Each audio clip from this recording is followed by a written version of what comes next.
welcome to the Transfer Exchange Show. We are live and the transfer season is fully open. The transfer window is fully open. The season is upon us. People are making signings. Manchester United, what has happened? Big moves happening. Making strides in the transfer window early doors. This is why we've got Carpy today. He's going to be discussing all of his transfers. It's his time to gloat before we actually get to see him play. Yeah. I got to get it in now, bro. Got to get it in now. Mystery is all a part of it. He's going to give us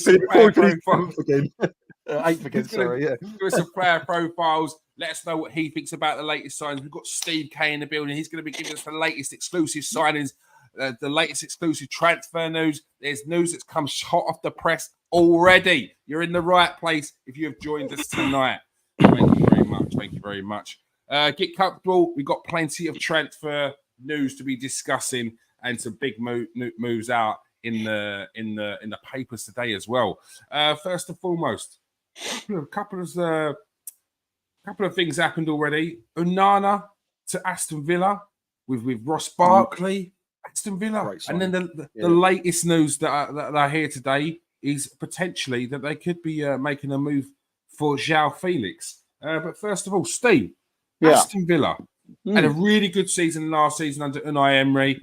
It's a big signing as well. Like the signings of Moussa Diaby when you get to Aston Villa, it was quite a surprise signing. Leon Bailey, they made some really good signs last year, and obviously the likes of Ollie Watkins continuing his rise in form as well. But the Moussa Diaby to Saudi Arabia, Steve, I don't know whether you heard too much about it, but is that quite a surprise to you after one season in the Premier League? Yeah, I mean, I think it was a surprise for everybody, wasn't it? I mean, he came in from Bayer Leverkusen. I mean, there was, most clubs were looking at him, from what I can remember back then, and I think people were surprised at the time that Aston Villa were the team that got him. To be fair, since he's been at Villa, it's never really hit off from him. He started okay, but then you started seeing him on the bench quite a lot, and it's obviously things haven't turned out well for him there because. Everyone seems to be happy for him to move on, and it looks like I think it's done, isn't it? So, a £50 million deal to Saudi Arabia. I'm sure Aston Villa are happy with that for a player that they thought was going to be, and I thought was going to be a really good player in the Premier League, but it turned out, to be not to be that way. So to sort of get that amount of money for him. I think Aston Villa should be, over the moon. They also lost David Luiz, which is another big loss. And from what I'm, sort of hearing, their business isn't done yet. They've got a lot. They're looking at bringing in at least another 2 or 3 players, which I think they've got to do because they've got a lot of competitions to play in next season. But Aston Villa is a club that is going to be interesting as the window goes on, as we get deeper into it. Because I think you're going to see more players, not so much coming out now, but going in. Yeah, they also brought in England under 21. I think he's a winger, Jaden Philogen, another player who's scored a couple of worldies in the Championship last season. So it's not just the big names they're going for, like up and coming players from the Championship. Aston Villa look like they could be doing some bits next season, don't they? Yeah, I mean, the kid that you're just talking about there, I mean, I know he was looked again by quite a few clubs. I think he was looked at by Liverpool going back. I think I did something for Anfield Watch on that last year. And, obviously it never turned out. And, I mean, he was linked towards Barcelona, which was a bit of a strange one, which would have been a pretty heavy leap for him. I don't really know what that was about, but... Yeah, look, he's meant to be a really good player, and he's to say he was at Aston Villa, so he should be used to surroundings. It'd be good to keep an eye on him next season, see where he's a left winger. Like you said, he did well in the Championship and scored some wonder goals there. Yeah, Garth, Aston Villa, a surprise package next season, or not so much of a surprise with the signings that they're making. I think they're going to struggle for top 4 next year, unless like Steve said, unless they get, I'd go a minimum of 3 more players in. I think they're going to struggle for Champions League next year. I think we might see one of those teams. I could be wrong here, but I think you're going to see one of those ones where they're back down in 7th again next year, no matter who they sign. I think Luiz is a massive loss, no matter who they get in to replace him. Diaby, listen, for me, very much underperformed considering what we were expecting from him when he come in. So he's not a massive loss, but listen, Morgan Rogers isn't replacing Diaby. You know what I mean? Like, in the grand scheme, they need another top name winger coming in there for him. Sorry, quickly, you should quite surprised that he's gone after 1 season, though. Who? Diaby. Sorry.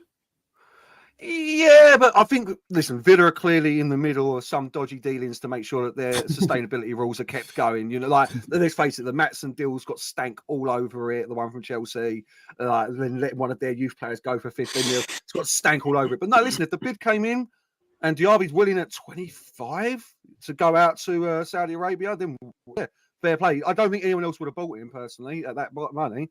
So, but no, definitely a little bit surprised, but modern football's like that now, isn't it? Like, this is the thing that some of the clubs have got to catch up with, is the Man City effect of, like, if you ain't good enough, you ain't getting good enough. We'll see you later, mate. So very surprised. But listen, they're making great signings. They made great signings last year as well. I just think I've got a strange feeling you're going to see Chelsea back up there properly this season. I think Man United are going to be back up there this season. And unless Villa really reinforce, I've got a feeling they may get lost in the shuffle as it goes down. But listen, you can't fall for dealings. The only one I will say is stay away from Joao Felix. Like, stay away from that kid, because that's got a Philip Coutinho written all over it. That's got a James Rodriguez at Everton written all over it. They're looking to sanction a £50 million deal for the player who looked good in the Euros. He played 1 game. He looked good. He looked good at that game. Yeah, he did look good. They won. Listen, you're talking to a person about Joao Felix. I really don't rate him. I think he's a lot of hype, and I've never seen any end product from him. I haven't seen a single moment of Joao Felix where I'm like, that's a £110 million player. I've never seen it from him, and I don't know what the hype around him is. He doesn't do anything exceptionally well. Tell me what his position on the pitch is. Yeah. Anyone? Like, I don't listen. It's a marquee signing, and it's a big bit of business for Aston Villa, but that for me is one of them players that, listen, 50 mil's a gamble for Joao Felix, considering, as I said, he's 25 now, and I haven't seen him rip it apart since, what was it, Benfica he come from? Yeah. When he was a youth player. But, like, that's the last time I saw him destroy it. So he's a good player, but I'd stay away from him personally. He's never stabilised himself anywhere, is he, Joao Felix? It's like... I don't think it was the right move. Sorry, I don't think it was the right move to Atletico Madrid. If you're a skillful, flamboyant, creative winger or forward player, and you're going to go and play for one of the most defensive teams in Europe, under Simeone. It baffled me. So maybe they'll rejuvenate him. Maybe they will rejuvenate him, because obviously, like, Nathan, friend of the show, is big on him. He thinks he's one of the biggest talents out there, and if he gets the right system underneath him, with the right team around him, you're going to see a player that's worth the money that he was bought for at the time by Atletico Madrid, which I can see, like, that's fair play, but he's never done it for me up to this point. So, do you know what he reminds me of? Do you know, you talk about, like, players that we don't have anymore? You know, like a Maverick. Yeah. One of these type of players who, you know, wants you to do things for him, give him the ball, and then he'll go and do his stuff. Which Madrid is certainly not the place to go to do that. Like you do that, and it's like today's game's different. You know, for players like that, it's a system-based game, and you've got to learn to defend. You've got to learn to do everything. And Felix just doesn't come across like that type of player to me. Does he get? Do you think, Steve, that, and this is going to sound harsh to Aston Villa, I don't mean like that, but he's going to be one of the biggest fishes in that pond instead of just a big fish in a big pond? Like, I'm not saying Aston Villa's a small pond. Do you reckon that's going to be able to open his game up a little bit? Maybe, yeah. I mean, and Emery's would if there was a manager, I would think, you know, could grab hold of someone, you know, and make them better. You would think, you know, someone like, you know, Emery could do that. And yeah, I mean, who knows? But I'm like you, Garth. I mean, you know, I don't want to big him up. I can't say I'm impressed with him because he's, like I said, he's never really stabilised himself anywhere. No. You know, there's always seems to be problems going along around him, or you know, with his entourage behind him. There seems to be things always going on, and yeah, I mean, Do you think that could be a part of it? There's a distraction. There's a lot of hype built up him as a youngster, and he's believed his own hype. He's got yes men blowing smoke up his arse and telling him he's the greatest, and then he's not actually applicating in his game, and it's always blaming other people. I don't know this has happened, but you see that when you've got people around you that you're paying money, they're willing to say anything to make sure they can still get that cash flow. Oh yeah, I mean, you can have, you know, it happens all the time, doesn't it? You know, especially with young players, and where we said we haven't seen him stabilise anywhere yet. You know, it sounds like to me that he hasn't had good advice. You know, you know, that comes across straight away. You know, the word we just used there.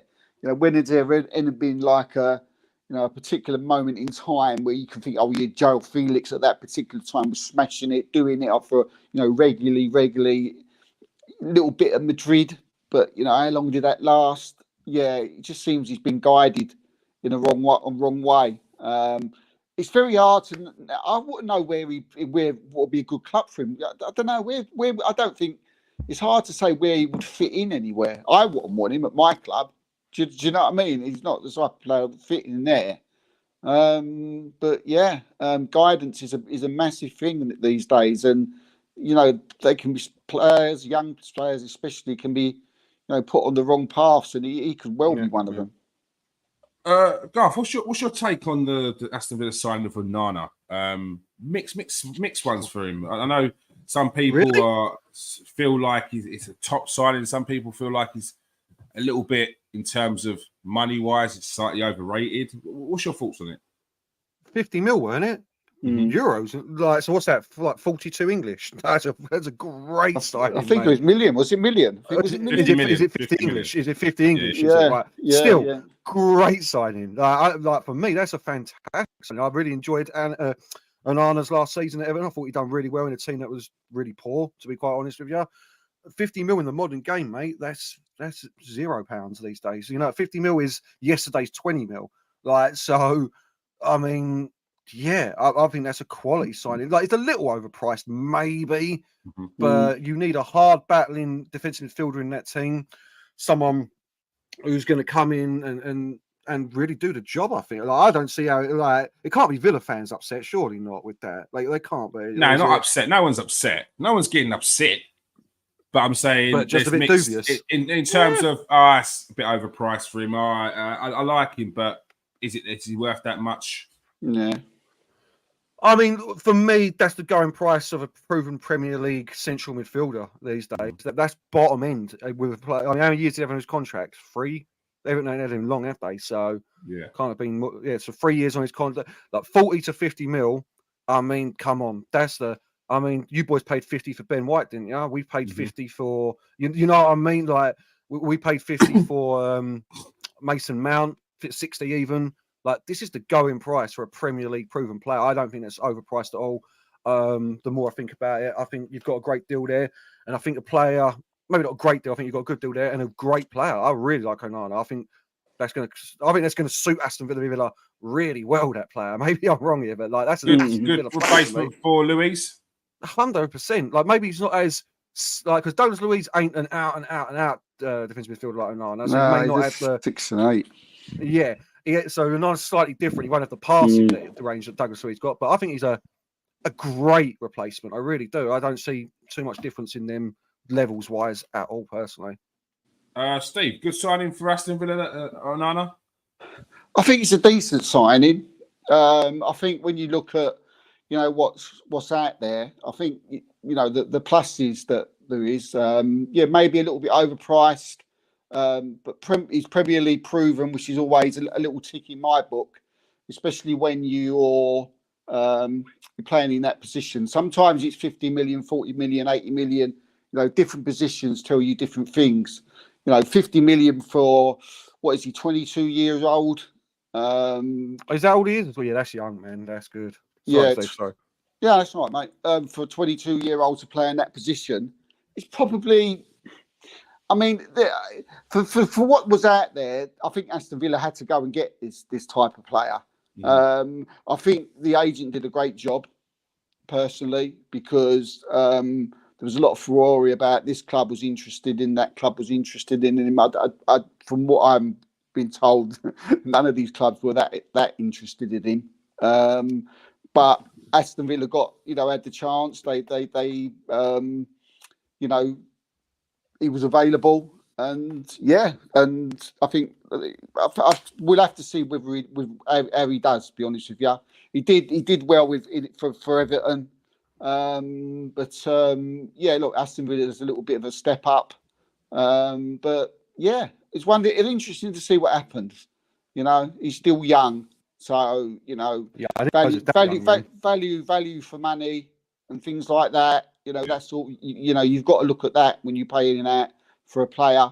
50 million for someone who's like 28, 29, then you can think, well, maybe. But when they're 22, the likeliness is, even if he is a flop, or you do want to get rid of him, you're going to get your money back, or you're not going to lose much from him anyway. But it'll be interesting to see how he does. All right. I was just looking. He moved to Everton. Sorry, Everton paid 35 mil for him. So I don't think 50 is bad at all, considering he's 2 years into a 6 year, 2 years into a 6 year deal. I think 50 is a fair price considering what Everton paid for him. Well, the only thing is he's limited. He's very. From he's what an DM. He's nothing more than that. Do you know what I mean? Sometimes that's all you need, though, man. Like an destroyer. Yeah. That's what I mean for Villa. I think it's a great signing. I really do, personally. But yeah. You said, like Garth said, he's not a Louise. He's not like someone he can't come out with the ball as a 6. He's not got that. But as a bosser, as a stopper, as someone who can nick the ball off and start off attacks and play it off, then all day long. Yeah, and Villa got good players in front of him there as well, haven't they? I mean, they've still got McGinn, that's a good ball carrier.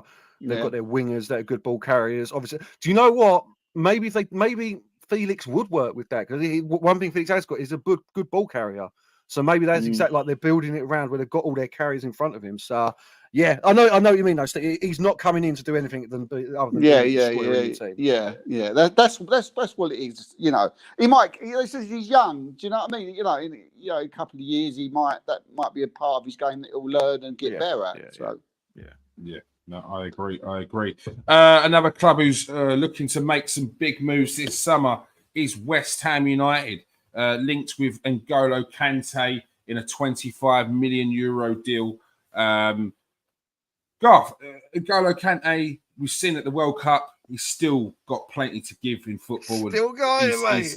His move to Saudi Arabia seems like it was premature.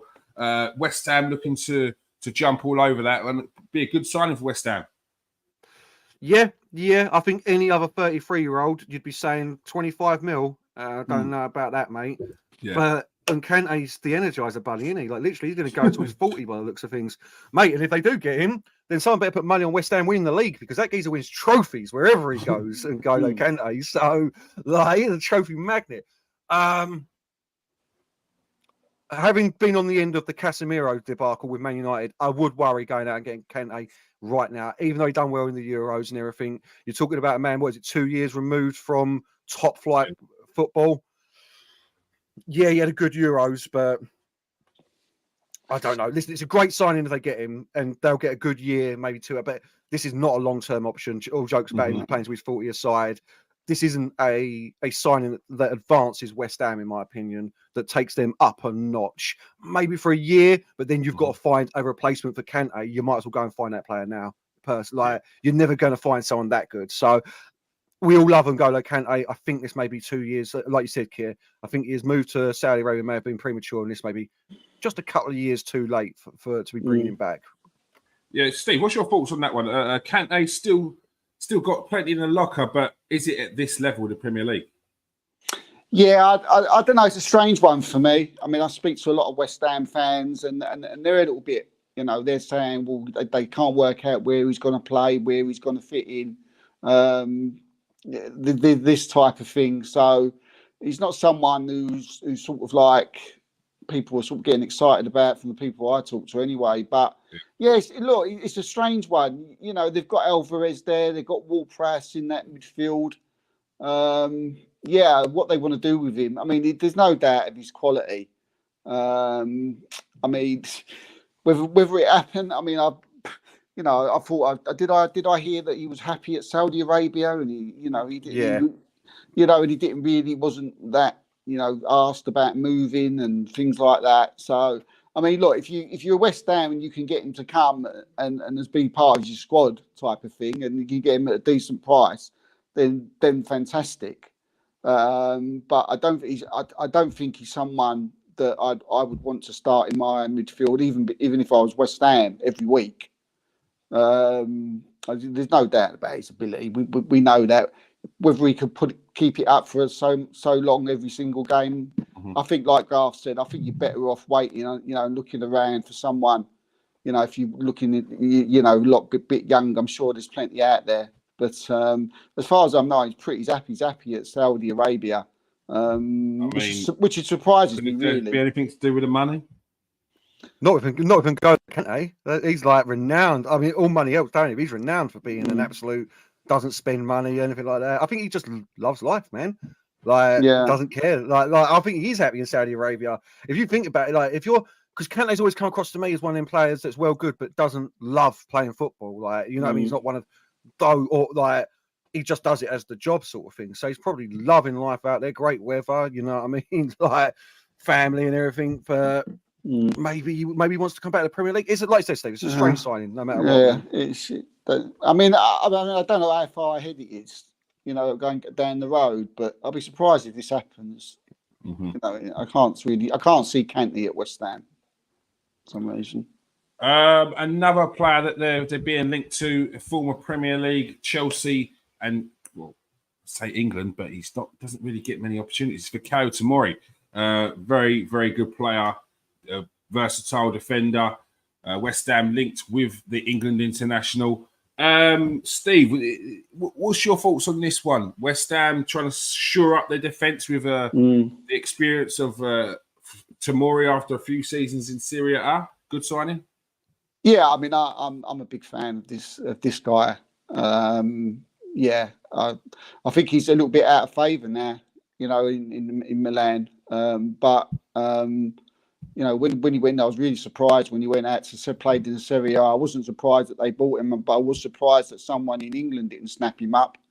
I've always been a big fan to him, and if West Ham can, somehow get this one over the line, I think it'd be a fantastic signing. I'm a big fan of his.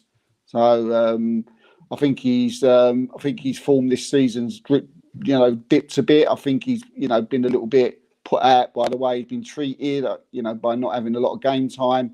I think a club like West Ham, I think it'd be a good move for him. And I think he would fit in there. More than happily. They've got a good manager there, man, with Julian Lopetegui.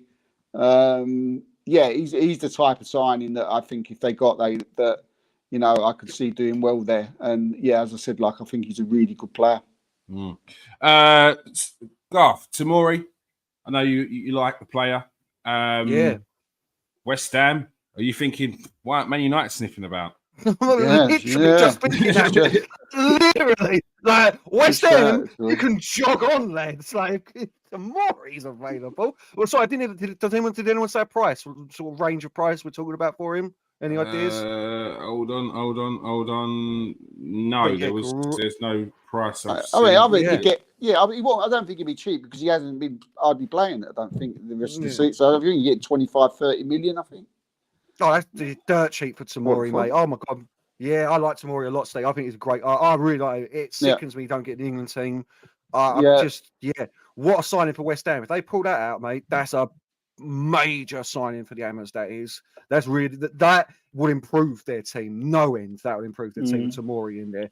For me, that's a really good signing. A great signing. And on a quick note, it'll be up probably next couple of days. The boys review. It's been pretty decent this year. Well, I can't lie. So.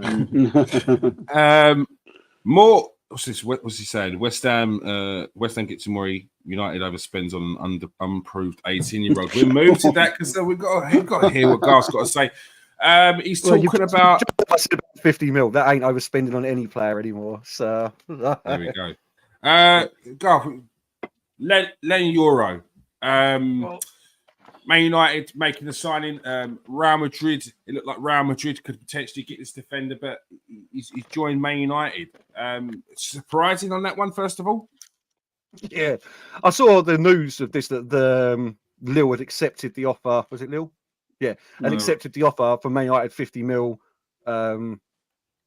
Like a week and a half ago, I was like, oh yeah, that's like Zirkzee, like, and we all know he's going Real Madrid. Like, we all know that. So this is Man United just being nonsense dealings.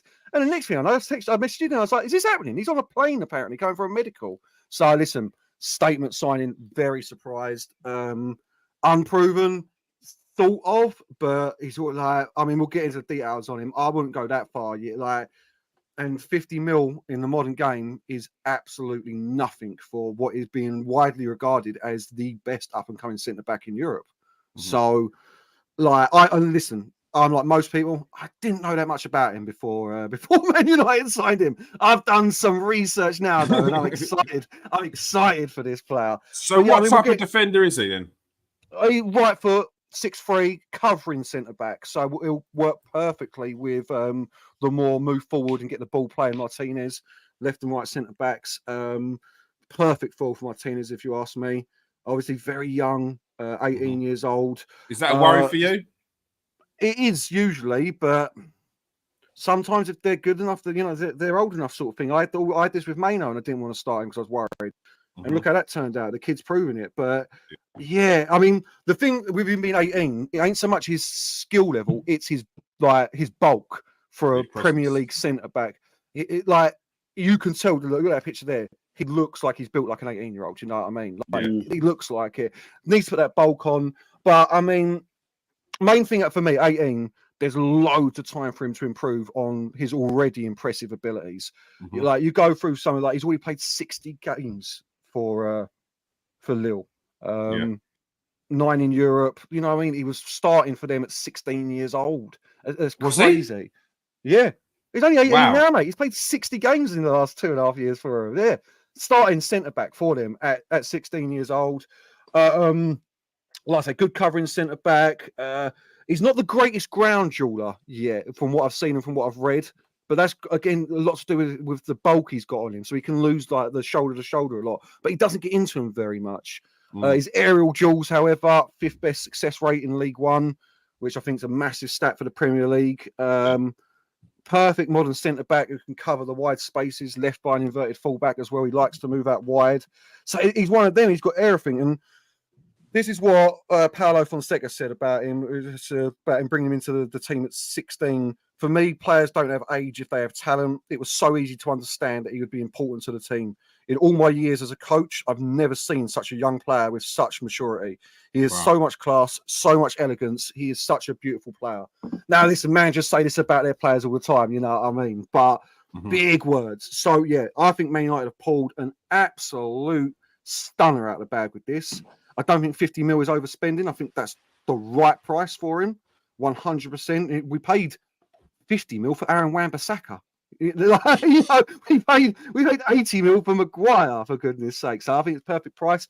And yeah, listen, he's young, so we can't say that he's going to be well good yet.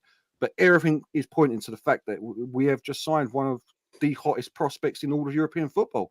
And I couldn't be happier with it. I really couldn't. So, yeah, great acceptance as well. Sorry, I need to make that last point. That's the other thing that I read he was really good at, and then looked online. Really good at seeing the space where the ball's about to come and get into that space to stop it. So, yeah, listen, I'm excited. I can't even lie. For a centre-back as well. It's not usual you get this hyped over a centre-back. So, yeah, I'm excited. He could be well good. All right, Steve. Statement signings for Man United. They're sort of making their moves early in the window. Yoro, what's your thoughts on this one? A young centre-back. They did need a centre-back. Do you think this is the right direction for them? Well, I must be honest, I know absolutely nothing about him. I never knew it. I never knew it. You know, all I know is you know what he cost, how old he was.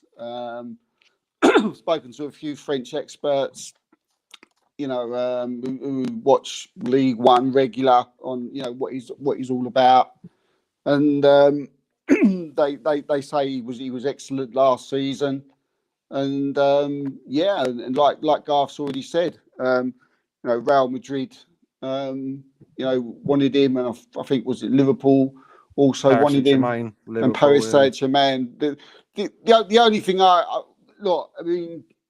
think that for me, as I said, I don't know the player. Garth's looked him up. He's watched. He's gone all for it. I don't know. So look at it from someone who's not done all that yet. So please take that into consideration. He's. I think this is the one. This is the type of signing that we're going to see how good Ineos are and how good their knowledge is. Mm. Do you know what I mean? Because it is a lot of money for an 18-year-old. Right, it is 70 million euro. It is all in, is what they've paid for him, and I think he's on 115k a week's wages. But what I do applaud Man United for is that, like I think you've already said there, they've gone for it. Do you know what I mean? One thing that really annoyed me about Man United last year, kept buying these old bloody people who were taking the mickey out of them, by getting 5-year contracts, playing for a year, and then that was it. Do you know what I mean? I mean that's why they all lost their jobs, because Ineos came in and said, "Get out! We're not having that." So I applaud them for that. But as I say, I know nothing about Yoro. As I say, he's very young. It's a lot of money to pay for an 18-year-old, but it's not in the modern game. I think man. I think it. You're doing euros as well, which I love what people do. It's pounds. It's 58 million pounds. Well, it's the way everything. I'm just used to that. It's the way I have to work in euros. It makes it sound a lot better for me if I say it in pounds. It's 58 million pounds if we pay up everything for what people are saying is the hottest young prospect centre back in all of Europe. Yeah, there's no money. It sounds a lot to me. I mean, as I say, like with the money that gets bandied about for certain players, and I'm writing about it every day. Come back, you paid 50 mil for Ben White. It does sound a lot. But Ben White was an 18, and he played in the Premier League, and he was. I'm just saying of the fact that 50 mil in the modern game is not a lot of money, and whenever it's Man United to spend it, people come out of the woodwork like that's a lot of money. It's nothing. We paid 50 mil for Aaron Wan-Bissaka. You paid 50 mil for Ben White, and we've just signed what is meant to be, going to be the best centre back. Like if we talk about in the hyperbole that people talk about, the best centre back in the world in 5 years' time for 55 mil. Yeah. Like I'm sorry, mate, it's not a lot of money. When you're looking at it from our point of view, Real Madrid were only wanting to pay 25, 30. Yeah, that's Real Madrid, and they got done. The reason why nobody else paid that money because it was too much, Garth. Right, in the world of football, right? Yeah, 1 year left on his deal. When you're looking at players of that age, the reason why he didn't go to probably PSG and Man United, and the reason why a lot of players didn't go to Arsenal a few years ago, was because we got older players that other players wouldn't have been prepared to pay for. So it's like I said, I applaud player for that, for that. But that's the reason why Liverpool never bought him. That's why Real Madrid just said, "See you later," and that's why PSG. That is so reductive. But Real Madrid went in to see out his contract for a year, and so they'd get him on. They offered 20 mil for a player that is worth far more than 20 mil, Steve. Of course, they know what they would do. Well, they weren't doing what they did with the last 3 players, big players they've signed: Mbappe, was it Alaba, and they weren't doing that tactic at all. Liverpool, when they met him, said that 100 grand a week wages was too much. It had nothing to do with the fee, from what I've read and what I've heard. I mean, literally, it's like I know you got your sources, but everything else is saying that it was that they didn't want to pay the wages. It's a quote. It's the quote from Madrid. Madrid said, "You can either come to us now for 25 to 30 million, or we'll take you at the end of the contract on a free." Right? That's what I just said. Yeah, that's what they're doing. We're not arguing. Yeah, that's what I mean. I never said that wasn't right. That is what they did. So it was either you come on a free or we buy you now for 25, 30 million. Lil, for me, Lil, I'm a little defensive because all I keep seeing is every other Man United have been in the doldrums for years, and all I keep seeing now is every other family like. no, That's you're a lot talking of about money. a fact. No, That's a it's lot nothing. of money. It's nothing to do What is with meant being. to be the best centre back in the world upcoming. Garth, Like, you're it's just crazy to me. you're picking out. How much you signed your mouth for? What's this got? This is nothing. It's nothing to do Well, with would you not spend 50 mil on Lamau because that's too much for a 16-year-old? Lamel's should probably be over. Your mouth. Yeah, but you just said that it's too much for your. It doesn't matter. I'm just telling you. We're just because talking of his about age. We're talking about yes, and the reason why it's not. I'm not making this up. It's a total fact that they didn't buy him because he was too. It was too much for. They all thought he was too much. I'm not. It's not like take Evan and knock at Man United. I'm just telling you the facts of what's gone on in the transfer and why other clubs. And I did say, people saying I'm knocking him. This is why I'd like selective hearing. I did say. I didn't say you. I said people. I've seen it everywhere. I did say before then that I applaud Manchester United. Right, they've gone and got him. I don't know a lot about him, but by all accounts, he is the nuts and all this. And fine, I can't comment on that because I haven't seen him play. And then I just went on to say, we're going to see how good the scouts are because if he doesn't become a hit, you know what's going to happen, didn't you? Do you know what I mean? But personally, I bigged up the Ineos people right from the beginning when everybody else doubted them, and now everybody's going, "Oh, the great Ineos, the great Ineos." Well, again, I'm certainly not. Like I said, 2 years until I give Ineos any credit. You'll have noticed, Steve, in that group, I haven't said one thing like that about Ineos because this means nothing at the moment. They're not even in their jobs or anything. So 2 years until I know that the Glazers are fully out of their control. Once the dividends start getting paid back into the Glazers again in 2 years. It's 18. It's 18 to me. Again, it's just my opinion. It's a lot for the clubs that wanted him. It was a lot of money, and they pulled out. For me, it's a lot of money, right? I applaud Manchester United for saying we're paying it. We'll pay what you want because we rate him, right? And I like that, right? As I've already said 3 times, right? So let's see how good this kid is. But what I will say, calm. He's had 1 full season in the Liga, and he's been brilliant. I'm hearing like he's better than this player. He's going to be the world's best and all that. Calm down. This is what will happen. With young players, we shouldn't be putting this kind of, things on them, pressure on them because he's a kid. Do you know what I mean? He was earning 2 years ago. He was on 4K a week. Steve, this is exactly my point. This is the bit I don't understand. I haven't heard any one of you saying anything like that about Yamal. Don't put this pressure on him. He's so young. I haven't heard anyone doing that with Kobe Mainoo. Apart from me. I've seen. But now all of a sudden, because Man United have signed this promising player over everyone else, it feels like all of a sudden he's very young. There's a bit of difference between Yamal and Yoro, Garth. There's a world of difference. Not what I'm hearing. Not what I'm seeing. Yoro is seen as the Yamal of the centre-back world in European football. Yamal's the best up-and-coming winger. Yoro's the best up-and-coming centre-back. He's meant to be fine. exceptional. I've not seen. I don't know. League One team of the year last year. As I said, 64 appearances for Lille by the time he's 18. Been playing in the French league since he was 16 years old. Like this is what I mean. Don't be saying no, and then I don't know anything about him. I'm telling you, he's worth 50 mil, and he is meant to be, from everything I've read and everything I've seen, the best young centre back in all of world football. Well, let's hope for Man United. And we'll see. We'll see. But like 50 mil is nothing. Because that type of money, for Man United and where they are now, for that money, you're starting. You're starting. You're not. People. Other fans and other people, and you can see it now. Right, they're going. You've paid that money for him. You paying him in wages. He better be in your team next year. And that's the pressure that young kids are going to get. And I've said, but he should be able to handle it because, as I said, he's been playing in Europe. He's going to the Olympics with Thierry Henry's French team this summer. He's played that many games first team football. I agree with what you're saying, Steve, but I don't see it as a negative. If this kid is meant to be the kid that people are saying he is, then yeah, he goes straight into the team. I don't care if he's 18 years old, and he's Oh, our first team centre back exactly, alongside 100%. Martinez. I do think we are in a different world now. Look, we've got Lamau as a 16-year-old being one of the best players in a tournament amongst men, and he is a boy.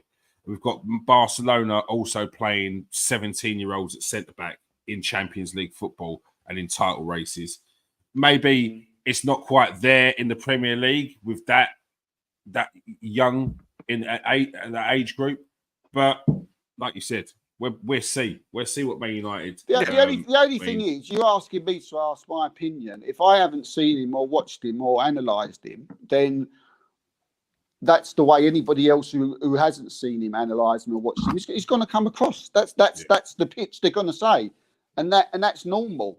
You know, if someone's going to turn around and say, "I've watched him every game of the week. This kid's better than blah blah blah. The next Saliba, da da da da da da," then fine. You know, let's see when he starts for Man United next season. Better than Saliba. He's going to be better than Saliba. Yeah, from what everyone online's told me, anyway, he's going to be. But like, listen, Steve, I haven't watched him loads. It's just I don't know. I've done quite a deep dive on it, but I am getting quite annoyed at this weird thing about the transfer fee when I personally I don't think that's a lot of money, and the fact that it's like, well, he's meant to be one of the best defenders around, and no one seems to be giving that the credit. That's why I'm excited that Ineos have done this deal. I think I've not. I mean, I don't know what you know about him, kids, or anything. I don't know nothing about him. I don't know anything about him, and what I will say is I was sceptical about Saliba when he came to Arsenal, off of the back of people saying this kid's so good, and he's playing in Montpellier, Saint Etienne, and I was like, yeah, but he's only played one season at Saint Etienne or 2 seasons at Saint Etienne. He's like 18 years of age. Like, come on. He went in for a further 2 seasons back to France to get some experience. Something that Man United can't afford to do right now. Arsenal played half of that as well, and Arsenal and Man United are in a similar position to what Arsenal were in, but where they're a couple of years on and they need to start making that move back to where they were now, whereas Arsenal were at the start of that, so they had a little bit more leeway. Who knows? It'd be interesting to see how he gets along in pre-season, because I think that would be a good test to see what he's like around the players. All right against Rangers. Looked all right against Rangers. All right. I only played the first half. Listen, I know what everyone's saying, and I'm not saying he's going to be this player.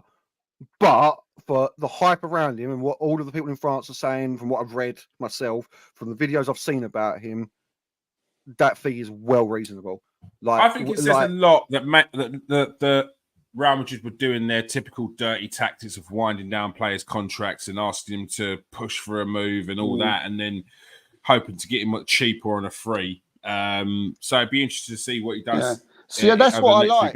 When I say I applaud Manchester United, see, that's what I like, because Real Madrid have gone in there. They thought, yeah, we got him. Yeah, we got him. Yeah. They always do it. We got him. We got him.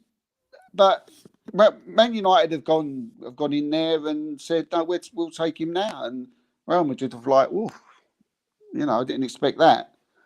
So he better perform. That's all I'm saying. Now. He better perform. Well, after that foray for the last 10 minutes, he better perform.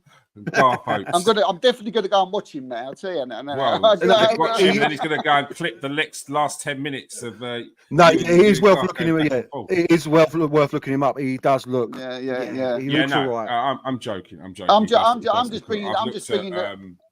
just bringing the day job onto the show here, so I'm talking like money-wise. So yeah, look, I've watched a couple of highlights. He looks like a classic, not classic. It's a contradiction there. He looks like your modern-day defender. Look, Man United's a big pressure cooker, so he's going to have to be able to handle that from the start. And it'd be interesting to see how that goes. More news from Manchester United. Ashworth fires ambitious first message at Man United after a below standard season. Man United's new leadership will not rest until they're among the most successful clubs in Europe again. Sporting director Dan Ashworth said, United have been in the shadows of local rivals Manchester City for the last decade since the departure of Sir Alex Ferguson, British billionaire Sir Jim Ratcliffe hopes to change that after purchasing a majority stakehold Manchester United, giving the Ineos Group control over football operations at Man United, and earlier this year set the determination to knock City and Liverpool off their perch. Who better to go to now than Garth? What are your thoughts? Is this a big call, a big shout from your face is saying no? From the Gotta love that. director, You got to love not that. even You got to love zero that. emotion from Garth. You got to love He's that. heard it all before. All before, Garth. like, False. yeah. Talking stuff on the pitch, I don't care what any of these boys say. Like, I've been here too long now. Like, even the 7 years before first Sir Alex left, we were dealing with the Glazers, and like, even when did they come in 2005? So yeah, the 8 years before Fergie left, I was dealing with the Glazers. Yeah, I believe it all when I see it, man. And the talking's done on the pitch. Even like the transfer of Euro, you know what I mean? Like, it needs to work. Otherwise, and this is my big point about the Glazers. The Glazers, I think you said majority control here, but because Jim doesn't have majority, the Glazers still have board power. So they can veto pretty much anything that Sir Jim wants to. So Jim's got 29%, I believe, 27.8%. They can still veto anything he wants to do. They've got 4 seats or 6 seats on the board to his 4 or his 2. I think it's 4 and 2.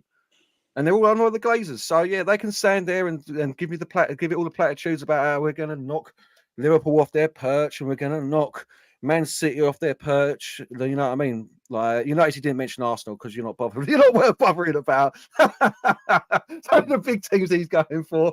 So yeah, no, I've heard it all many times, and I don't care what they've got to say. I just don't. I'm sorry, and this is what me and you had, Steve, when you're telling me, like, it's not that I don't believe you what they're going to do. I do, but until I see it in action, yeah, I'm not going to give them credit for saying good things, for talking the talk. Yeah, I get it. It's a similar thing.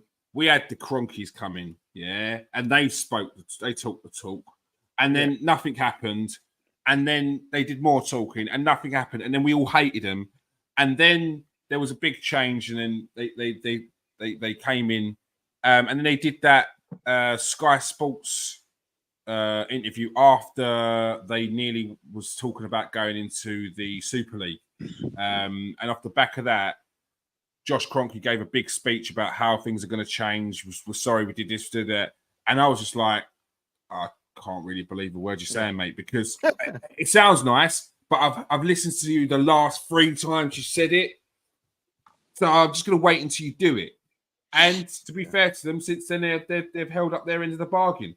As a football fan, it's hard to understand why they didn't spend previously. You know why they didn't, because they were in a shared ownership. So in their eyes, it was, what's the point?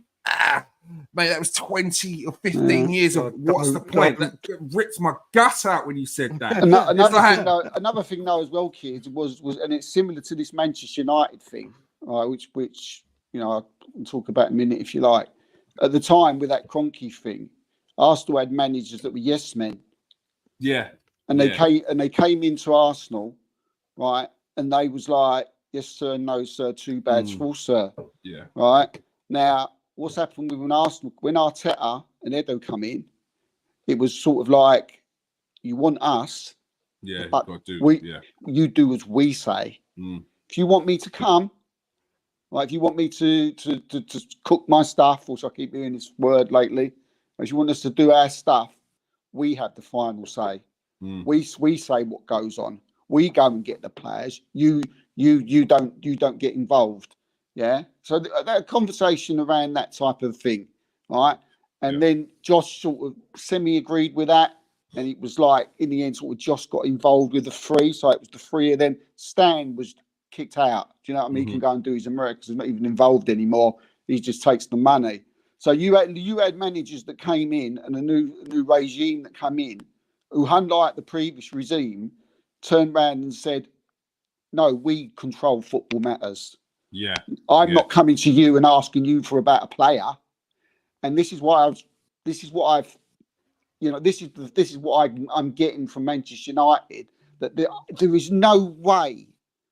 Well, I say no way. There is way, because anything can happen, and they're preparing for failure, or Preparing. What's the Yeah, term? look, there's no way Prepare to Omar fail. Brada Fail to prepare. and Jason You know what I mean? Wilcox and what's the geezer you just put up? Thomas Ashworth have came into Manchester United to have to go and do their stuff and then go to the Glazers and say, is it all right? I'm telling you now. There's a little gap. I'm telling you now. No chance whatsoever. Mate, the Glazers, Glazers control the purse strings, mate. The Glazers control the purse strings. Not the football matters. Not football matters. He would come out. Players coming in, transfers coming in. The Glazers, it's coming out of their money. And they still have power on the ball to be. This is the bit you keep arguing. It's the truth. They have the ball's power. Look into it, Steve. I spoke to Hakeem. I have. I speak to a million people every day. I've seen business podcast, and he said exactly the same thing. There is no way the Glazers have given up Hakeem, the one in our group. It's like does our business podcast and everything. Hakeem, come on, Garth. For God's sake, mate. Come on. What? He's a proper businessman. He knows what he's talking about when it comes to business. All right. And the Glazers haven't given up control. And you want to act like that's not true. It's literally true. So Jim's got 29%. He's a minority stakeholder. The rest of it, who owns it? Who owns the rest of it, Steve? So what is he doing there? What's the point he's been doing there? What is he doing? What's his job? He wants to come in and his job is to reinvigorate the team. But you're acting like he has got 100% control over everything that happens at Man United. Well, that's what he said. That's what he said. And it's bullshit, mate. So he's the lying. Glazers, Yes, the Glazers still own. So you're saying that Ashworth, Murada from Manchester City, who controlled everything at Manchester City, has left Manchester City, and Ashworth who left Newcastle. Saudi Arabia. There's no way. Listen, man. I'm not saying that what you're saying is wrong, that Ineos aren't going to be able to do things. I know I'm not wrong. You are wrong on the fact that they can do whatever they want. You're 100% are, Steve, because the Glazers won't allow it. You're talking there's no way. There's no way these Glazers allow him to get away with whatever he wants. Oh, if that's the case, why isn't he spending the Glazers billions of pounds to build us a new stadium? Why aren't we out there buying Mbappe? What's the state? What's all that? I mean, that's ridiculous now you're talking Mbappe. You're not going to go and buy Mbappe, are you? You're not going to say 200 million. You know, you ain't got no money. They do have to ask for the money then from someone. What? Oh, they do have to ask for money from someone then. When, like you just said, we're not going to ask for 200 mil. The Glazers control the purse strings. They sign the check. You have a budget. You've got a budget, and they sign the checks like every other club. But every other club doesn't have the rules that the Glazers have, man. Listen, I hope that the Ineos do everything that you're saying that they will. So let me tell you something. Until the Glazers are out of this club completely. So you think all those top people have left their clubs to go and do their job and then to go and have to ask Glazer whether that's okay? So where does the money come from, Steve? Is that what you're saying? Yeah. Where does the money come from? If that's not the case, where does the money come from? No. Well, it's just the one budget they've got, and that's it. Nonsense. There's no way. The Glazers have given Ineos a 2-year. From what I'm reading in everything I've read through the documentation, the Glazers have basically given Ineos like a 2-year show us what you can do scenario. Yeah. Where the Glazers have promised. Let me finish. The Glazers have promised not to take dividends for 2 years and let Ineos show what they can do. That alone shows you, Steve, that they still have overlords in the Glazers, that they're being given a probation period of 2 years to show what they can do. Bottom line is the Glazers own the board.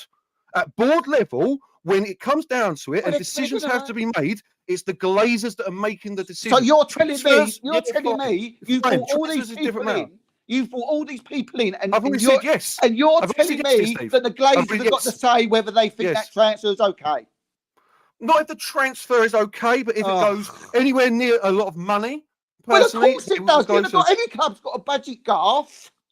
So the still answer to the Glazers. Arsenal's got a budget. Liverpool's got a budget. Real Madrid's got a budget. Steve. My point, and you can go, no.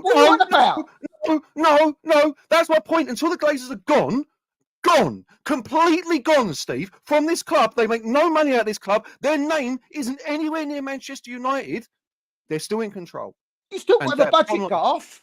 The bottom line is that they control the purse strings and they control. But every owner controls the purse strings, not just the Glazers. Exactly. So Ineos can't do what they want, which is what you're saying. Ineos can't just do what they want. You have to work to the budget. Bosses. You work to the budget, Garth. It ain't just budget, Steve. It's everything else, man. What do you Like I think said, it is? what happens in 2 years' time when the Glazers start taking dividends again, and all of a sudden there's not enough money to spend on transfers? Do you think do you think they've accounted for that? That's coming. That's coming. The Glazers. I don't know why you think that this whole new board of team of people is going to be able to stop what the Glazers have been doing for 15 Well, years. I'll tell you what. We'll put it this way, right? If in 2 years' time it changes, then they got them people at your club are gone, right? Because they are not working under that conditions, right? No, there's no way they're going to work under having some geezer in America telling them what their job is. I've never heard something ridiculous in all my life. I've never heard swapping things so around. Ridiculous. I never said that they've got to do what the Glazers said. Ridiculous. I said that they don't have complete control, Steve. So stop making stuff up that I've said. Ridiculous. I've said from the start they don't have complete control. No, you're being ridiculous by saying that they've got complete control. They can do what they want. They've got complete control of football. It matters. That's ridiculous. Now at the moment they have. We'll see. We'll see. Next. We'll see. Joshua Zirkzee, Garth. What are Man United got to expect for Joshua Zirkzee? Not loads, I wouldn't say. For me, this signing was done because he's a reasonably talented striker that Man United could pick up for 35 mil. And that is, for me, that's his entire transfer. The price was right for Zirkzee. He's a deep lying forward. So maybe where's he fit in with Bruno Fernandes around as well? Well, that's the thing. Like, he's going to be back up to Højlund. It may be that Man United got an eye to a future without Bruno Fernandes. Maybe two up top with Højlund and this guy Zirkzee, because he's a very different profile striker to Højlund. Maybe they were just looking for that. Two different options to play up front. So, because deep lying, likes to pick up the ball in with his back to goal, spin, take a man on a dribble, finishing from what I've seen. Oof, not a lot to write home about. Not a lot to write home about that finishing. Doesn't look clinical. Doesn't look like he's a well beat. He's 23. He cost 33 or 36 mil, whatever it was.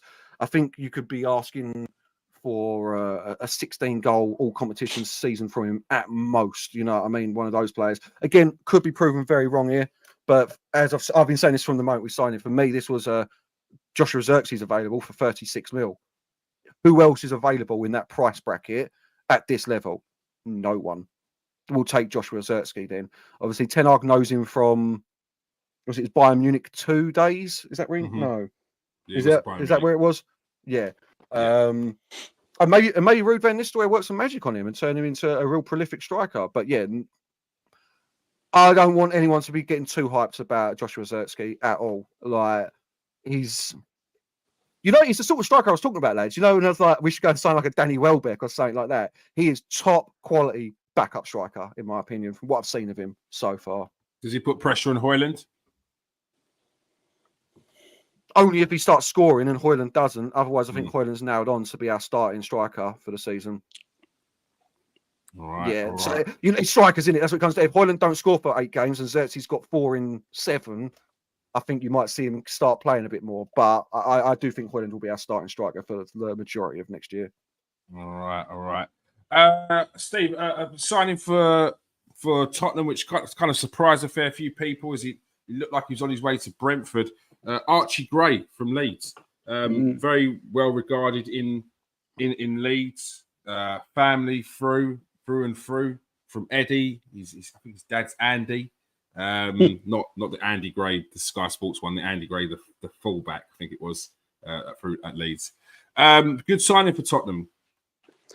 Yeah, good signing. I mean, I can't think of him again. I don't know much. 40 mil.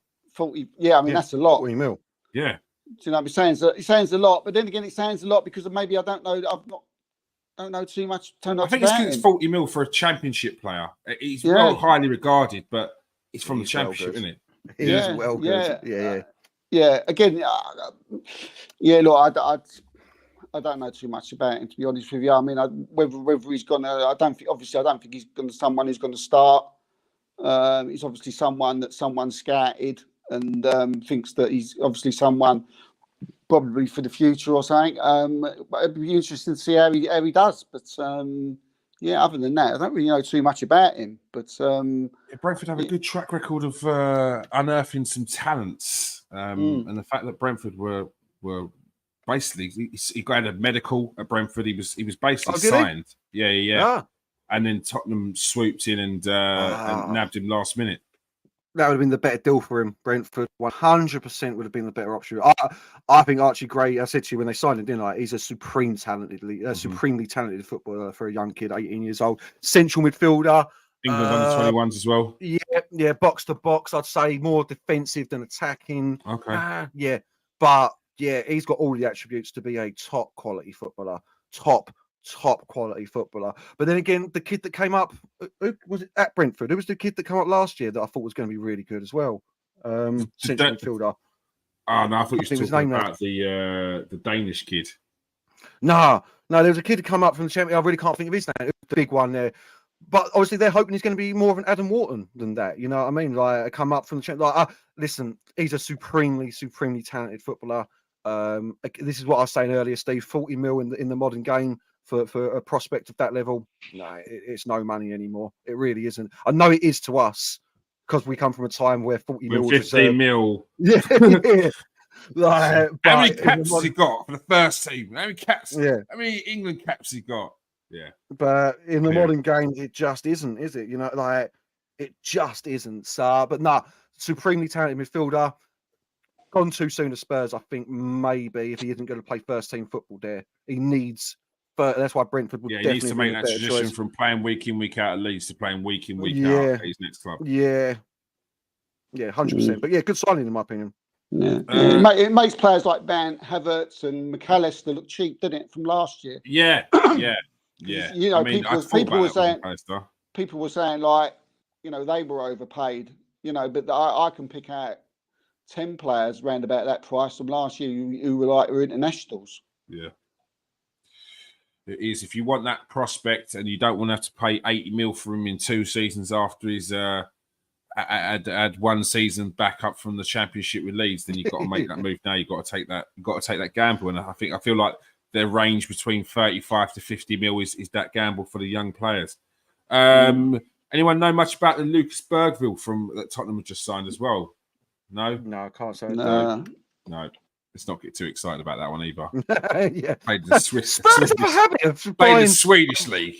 Yeah, Spurs have a habit of buying some random players you've never heard of, and they never do anything either. Their fans will get well excited about it. Yeah. Oh, Lucas Bergville. Yeah, he's got my favourite number 15, and played 15 games last season in the Swedish league, and scored 4 goals. Blinding player, like technically gifted. Yeah, Swedish league, mate. Let's see what he's like in the Swedish. We'll see. A player who looks like he could be on his way to Man United. Round up this quickly. Is the youngster from Arsenal. Yeah, we'll move on from this one. Didn't sign a new contract at Arsenal, and we're going to move on from this one because just scored 10 goals. Just moving to the bigger, better, more established, more renowned football club. I understand where he's coming from. How much are we paying him? That's the question, isn't it? 150 grand a week. Yeah, fit 16. That's right. Yeah. But Steve, seriously, I don't know much about him, so you'd have to tell me what you know. Very hot prospect, very highly regarded in the Arsenal youth ranks. But Steve, you revealed that Arsenal, as always, if a player doesn't want to stay, they've said it's time to go. Then they've wished him well. Absolutely, mate. Look, it's no secret the way Arsenal work. It's no secret the way Mikel Arteta works. If you don't want to stay, then you can move on. And that's pretty much what happened with this. And look, he's a good prospect, but you know, I ain't going to lose sleep over a 16, 17-year-old wherever they go. Do you feel like this is a lot of his family getting involved in this transfer? In contrast to his comments in and around February, March, where he stated he wants to stay for a while at Arsenal. He sees that he has to play another season at least in the under-21s. He seemed quite level-headed in his response. Like, I know I really want to play for the first team, but I know I've got to play in under-21s more regularly next season. And then fast forward a couple of months later, you're seeing links to Bayern Munich, Borussia Dortmund, teams all over the place. And it seems like it was always the inevitable was that he was going to go. Yeah, look, I mean, it stinks a little bit if someone's got in his ear hole, you know, because you know we not on a biased situation, but there ain't many better clubs, to learn your trade than at Arsenal, especially for youngsters. We've been known for it for going back years and years and years, of bringing through, Sackers and Nketiahs and Nelsons and Jack Wilshires and Emil Smith-Rowes, and just the list goes on and on and on and on. It's endless. Rowe Castles, I could go on. So it was a strange one. It does seem a bit of that. As I say, long before the Man United thing came in, there was links of him that he wanted to go to Germany. He's from Denmark, so I had heard that his family wanted him to go and play in Germany. They was trying to get him to go and sign for Bayern Munich, because a lot of the Danish players, Scandinavian players, go over there to learn their trade, and they wanted to do that. And look, Arsenal offered him what was thought to be like a fair offer, but they wanted to go and look for other clubs and talk to other clubs. With that, Arsenal said, we're not up in it, so basically we advise you to go and move on, which goes with what Arsenal's policy is, with those type of players, with any players. If you don't want to be at a club, then you move on. Arsenal weren't prepared to go and sit down and talk about giving him a better contract, so we parted ways, and he's obviously spoken to Manchester United, and something, whether they'll end up there or not, I don't know. But it's a shame he's gone. Will I sleep over it? Certainly not. It's very difficult. What's the likelihood he's going to be? Like, this is what I mean. How likely is it that he's going to be a first-team player at Man United? I see so many of these kids come through. It's not been. It's not like the other ones I've seen.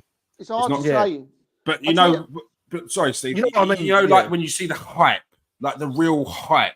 Like if Lamau was in our youth, like Wanyeri, if we were losing Wanyeri, I'd be driving to Man United right now and stopping him from entering that door. I'd be like, no, you ain't, mate. You need to. I'll be doing what they did to Steven Gerrard, being, mate. You need to think about this, yeah. You need to think about the future and not the immediate future, kid.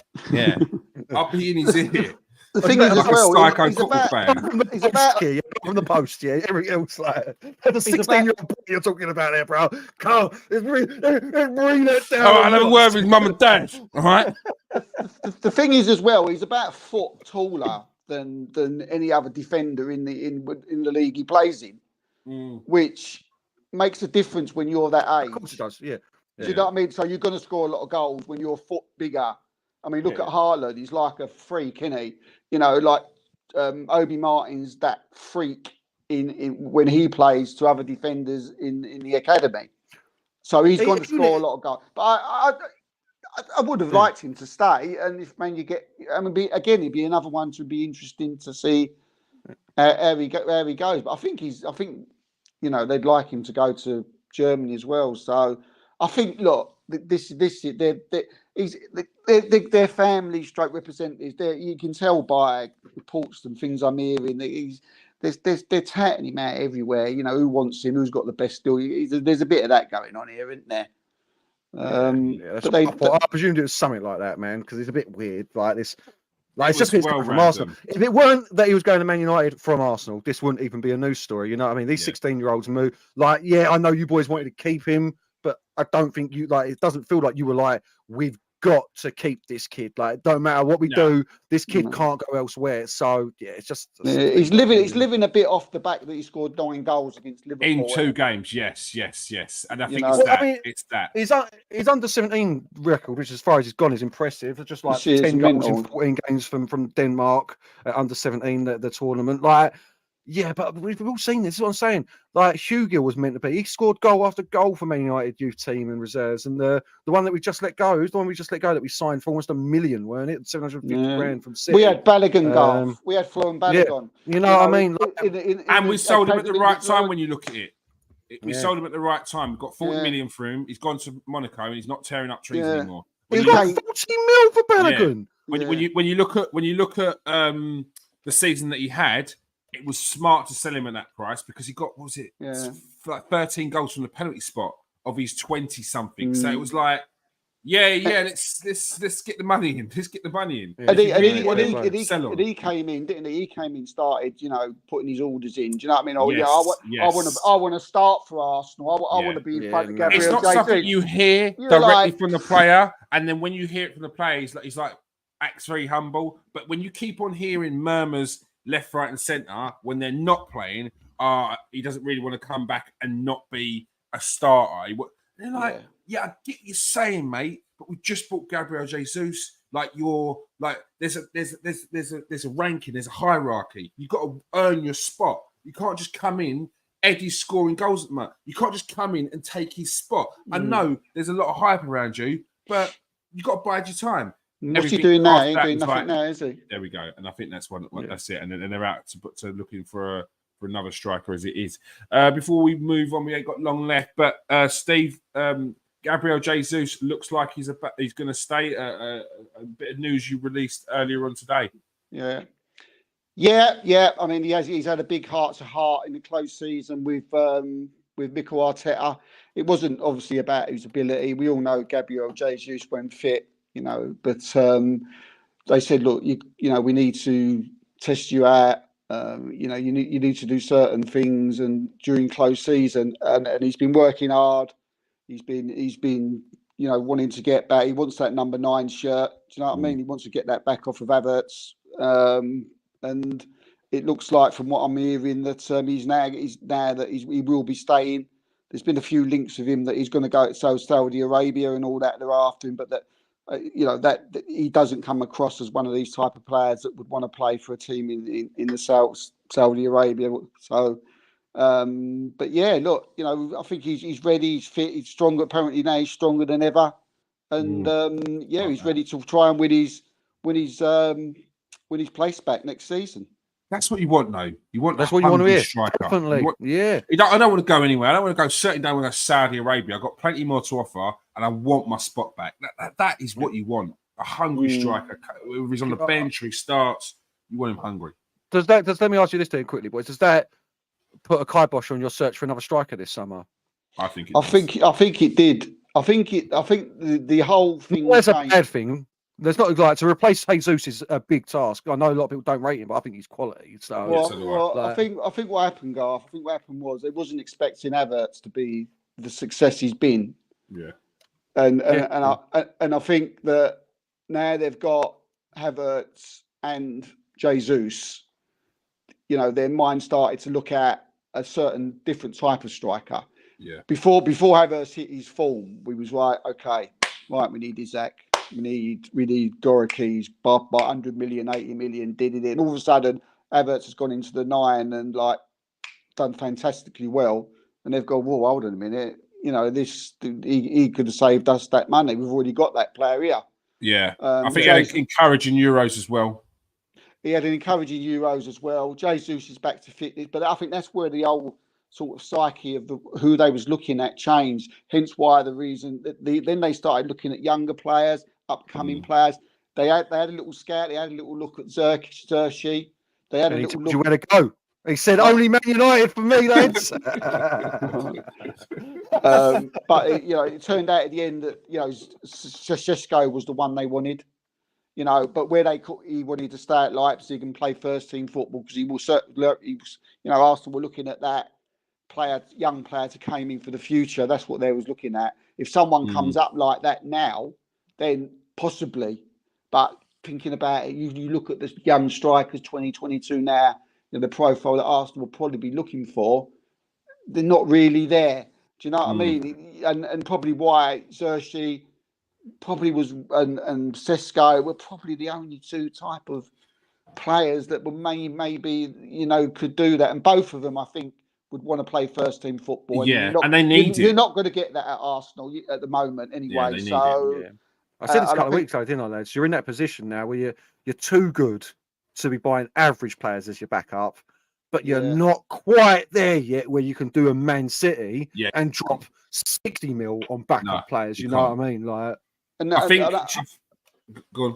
No, I was just going to say, instead of the forward, you're more like I personally think you'll see Arsenal bringing in now someone on the wings, Winger, whether it's an Eze, whether it's somehow they can get Nico Williams over the line, or whether they can get Pedro Neto, someone like that. I think you'll see the money spent there, and obviously, I think we still need obviously a number 6 somewhere along the line. Or I'd be interested to see if we can bring in a young striker that we actually pay a little bit of money for, a few million for a young 16, 17-year-old replacement for the Chido Obed, who looks like he's going to Manchester United. Evan Ferguson was a shout a little while ago, but he seems to have gone quiet. Yeah, but this is what I say. I say it all the time. Don't buy players at their hype. At their hype, when they first come through at their hype, you're better off. And this is what we saw during COVID when what some of the agents were saying is they're saying I think we're going to see a shift in the way clubs spend in football. We're going to see the big signings. We're going to see the cheap signings. But those ones in the middle, they're going to seriously contemplate now. We're going to seriously think about now because they're the risk ones. The players where you're spending 40, 50 million on a player or that's got the hype right now, but we haven't really seen much of him. And you're buying a little bit of that mystery. The Evan Ferguson's where you would have had to pay 70 mil for Evan Ferguson last season before. That's crazy. Yeah. That was always crazy to me because it's like, what has he done? And he's not even starting above Danny Welbeck. He's a myth of a player. He's a myth, Evan Ferguson. Exactly. So what are we buying? We're buying the mystery, what he could be. I would rather pay an extra 15, 20 mil on 2 seasons later, he's back-to-back scored 20 goals in the Premier League because you're getting a player who's consistent back-to-back 20 goals in the Premier League. Right now, you're getting 10 to 15. What's he like when he plays week in, week out? Can he handle the pressure? What's his body going to be able to handle when you're playing at that intensity, that many games? It's a completely different world when you're playing at the top. Evan Ferguson ain't that player 36 games this season. Do you remember one highlight of his? No. Who's that? Evan Ferguson. I bet most of them were on the bench, weren't they? Yeah, 6 goals. No, I don't think that many on the bench. No, 36 games, 6 goals. I'm saying, do you remember one highlight of Evan Ferguson? No. And you paid 70 mil for a player who has gone on and scored you 6 goals. Right off. It's next season. Oh, wow. Do you know what? That game where he played against Newcastle, we boshed it. Oh, next season. Nah, you can't be doing that. The reason why I didn't think he played that much, like colleague I worked for, Ronan Murphy, you may have known him. He's a big Evan Ferguson fan. And every week when Evan Ferguson's not playing, he goes, "Play Everton Ferguson, you cowards!" and that's every week. And it was like, he must have, I see it a lot. He was like, it used to make me laugh. Like, he used to put the team sheet up at Brighton. Ferguson was on the bench, and Ronan's always gone, "Play Everton, you Ferguson, you cowards." But when you break it down, Danny Welbeck was actually decent last season. Bagged goals. He's getting shots on target. It's important. Those little things when you're at Brighton, shots on target is important. You're the target man. You've got Joao Pedro playing off of you. That was a good partnership last season, and it's understandable why they played that that partnership. So yeah, I think hopefully Chelsea will have an awful season. We can go and get and they go buy 80 mil on Evan Ferguson. Go on, do it, Chelsea. I wouldn't put it past them. No, we can get Cole Palmer. That was what I was going to say. Okay, Steve. You changed the tune. Cole Palmer fan over here, Steve. Coming in to replace Saka? I understand where you're coming from, mate. We've got like 2 minutes left. I'm just trying to finish this, just trying to round this off. Cole Palmer's a centre forward. What are you talking about? I know what I'm talking about. Centre forward here. I know why I said it. You know what Arsenal fans are like, Garth. We play our players in different positions. We buy a centre where we play him right back. We buy a left back. We buy a right back. We play him on the left. Yeah, and it disgusts me. It disgusts me that you do that. That's like, what are you saying? That's what Arteta says. Like, he gets angry in post matches. He says, "Yeah, so you played so and so right back today." He's like, "No, never." He says, "Yeah, he was right back." Just denies it. No, he wasn't. Just denies it. Did you watch the game? Did you watch the game? If you watch it, Just straight up you denies could it. notice he didn't play him right back. He was right back, left wing, middle defence, played on the left side. He's turning into Pep, isn't he? All right, let's start trying to win some trophies now. And the last, but by no means least, this is why I saved it for last. Ricardo Calafiori made some big strides forward this season. Well, yes, because he's moving to Arsenal. But this week, in his move to Arsenal, Steve Calafiori, big signing. But what does it mean for Gabriel Magalhaes? Yeah. I mean, what does it mean for him? This is, look. I mean, first of all, it seems like he's a good signing. We've got to trust Mikel Arteta. I don't know much about. I've seen him in the Euros. That's all I've seen of him, and he looks good. Unlike Yoro, I have gone and done a bit of looking up, obviously. I see an Arsenal player. It's all going. But he seems decent anyway. But yeah, look, I mean, the big question is where he's going to play, where what he's going, where they're going to put him. And word I've been getting is that maybe Gabriel Magalhaes' his place could be up for grabs. So we have to see. He's a sort of left back that can play centre back. He's very good on the ball. He's a monster, isn't he? I mean, he's 6'3". So everyone's assuming that Timber's the left back. People are just, and some people are telling me that some of us aren't expecting that. Most people are saying that I've hearing that in the training, he's been like Timber's used. Be interesting to see in the what's names in the friendlies where they deploy Timber. Very interested to see that. So, but I'm pretty much. I mean, if he is, put on the left, because we've been looking for a left-handed sided player for it's been no secret. So, but whether that we just happen to bring in someone who can play on the left sided of fullback and left sided of centre back. So yeah, look, Magalhaes is someone that plays left sided centre back like Calafiori does. So yeah, but look, we'd have to wait and see. It's all as an Arsenal fan, it's only good because you're bringing in, an Italian international, who was, arguably, we see him in, they missed him in that game. He never played. And and he looked really good in the Euros, one of their best players. So he stood out for me. He did really stand out. So, but for Arsenal, look, it's what we want. It's again, we talked about copying Pep a minute ago. He's sort of left centre back who can play full back. Well, this is what Pep does. He started off as a left back, left wing back, and then Thiago Motta has turned him into a centre back, and he's a forward, very progressive, aggressive centre back, which I can see why he's done that, because he likes to play out from the back. Thiago Motta, best man at Arteta's wedding, wasn't he? If I'm right in saying so. Well, this sounds like a dodgy deal went down, didn't it? Leave the dodgy deals to Chelsea and Villa. Thank you very much. I know they're very good. But it'd be interesting. 45 million euro. I mean, that's a steal, isn't it? Do you know what I mean? It might not be a steal. It might turn out, but it'd be a disaster. But every transfer is a gamble, no matter who you are. They've got to fit in, and therefore so forth, whatever. So. Yeah, 45 million. Steve. Gamble. Is it not for Arsenal fans? Both. Is it not a massive gamble? You had the best defence in the league last year.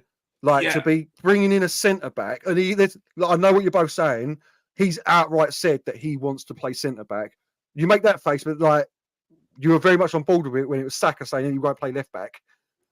What's that? He has outright said, Calafiori has outright said, I'm a centre back. I want to play centre back. Yeah, he probably plays centre back. Yeah. Well, that's why we're talking about Magalhaes. Is it not a massive gamble then? I think it is. Why would you do that? I think it is, but Mikel Arteta is ruthless. When he's got something on his mind, he goes for it. It doesn't seem like he thinks about what he's already got necessarily. It's like, do you know what? This would be perfect for my team. I want this. And it's like, oh yeah, how you doing, Gabriel? How you doing, Aaron? It's like, you've got to ruffle a few feathers. Someone is going to be Tip the very apple upset. cart. Someone's upsetting that Arsenal back line this year, considering you've got 2 people coming into that team. But this is what Timber's taking his spot somewhere. This is what Man City do. This is what Man City do. You know, you say that, Garth. Do you know what I mean? How many times when Man United were at their, you know, I'm all right, they haven't been able to do it for the last few years, but United used to do it all the time. Every season they used to buy a striker, buy a midfielder, buy a defender. What they bought him for? Yeah, They've got him. Manchester United and Manchester City are dominating. Man United were dominating. Man City are dominating. You go to Man City and you know you're going to win a trophy. So if you're sitting on the bench, you're winning a trophy. You go to Man United 15, 20 years ago, you know you was winning a trophy. So if you're sitting on the bench, you're going to either bide your time and play, or you know you're going to win a trophy. Right now, Arsenal have not got that luxury. And I think that's what Garth was alluding to earlier. We're not quite in the bracket of being able to buy these players, which are the 60 millions, and they could potentially be back up. What goes on with what you're saying, Steve, is we're paying 45 million for a centre-back. We've already got 2 centre-backs that were the best centre-backs in the league last season. Someone's going to be upset. And I agree. But as I said there as well, Mikel Arteta seems to be very ruthless when it comes to these. I think one thing, he's ruthless, but he's not often wrong. When does he get it wrong? When did he get it wrong?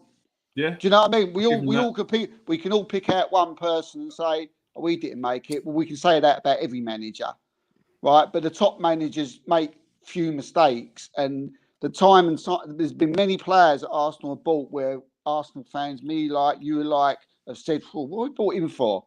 And he's turned out to be unbelievable. Do you know what I mean? People, what Havertz for? What we bought Ben White for?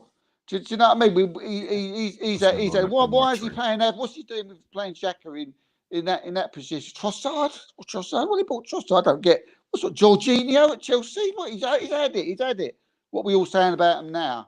Yeah, no. To be fair, a lot of the ones you said there, that was the Twitter mafia that would have been complaining about them. Trust me on that. Like, some really astute signings there, which I 27 mil for Trossard. Why people were fucking complaining about Trossard and Jorginho. They were clever signings at the time. Yeah, I never said people's beef with it. Great signing, Trossard.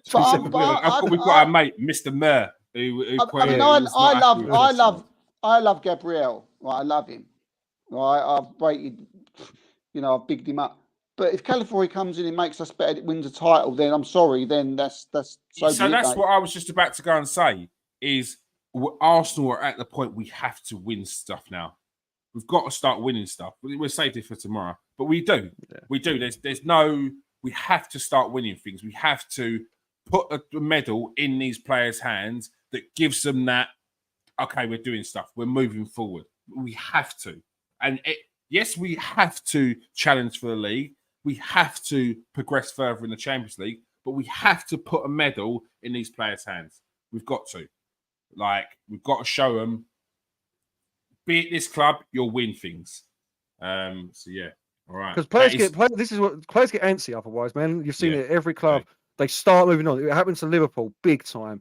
Apart from Gerrard, they were unable to keep hold of their best players. Not because they were a bad team, but because they won barely anything during that time. But where did these players go? I mean, the only reason why we ain't really won anything is because of Man City. That's not true, is it? That's just not true, Steve. Man United have won 2 cups in the last 2 years, and we're awful at the moment. So it isn't just because of Man City. I'm not talking about cups. No, but me and Kieran, we are talking about cups. You've got to win something. You've got to put a medal in their hands. It doesn't matter what it is. You've got to show that you can compete on 4 fronts. Yeah, but these players are playing for Arsenal to win the Champions League. Steve, they want medals, man. I know you don't think that the FA Cup or League Cup's worth a damn. The main point that you just said there was all 4 fronts. Yeah, so that's competing at a league level. That's doing what we've done over the last 2 seasons. That's doing what we've done in the Champions League last season, but potentially progressing more. Further. And yes, it will definitely depend on what team we're playing. Because right now we're still at that stage where these players need the experience of playing in the Champions League to be better at Champions League. We saw Saliba was the best in the Premier League at centre back, going to the Champions League, and his feathers were ruffled because it's a But, different yeah, style of football. I We know saw what you're saying. from We all- that into the Euros, and the Yeah. Champions League experience has clearly benefited him because he went into the Euros Yeah. and looked really good. This is Yeah. what our players need to start doing going I forward. mean, we It's shouldn't have, experience. we shouldn't be having the conversation of like, or saying it's a silly conversation to say, what about the FA Cup and the League Cup, No, but right? no one's saying that. We all know that as football supporters, we want to win everything, right? Yeah. You know, that's to say You've got to like, win something. You've got to win something.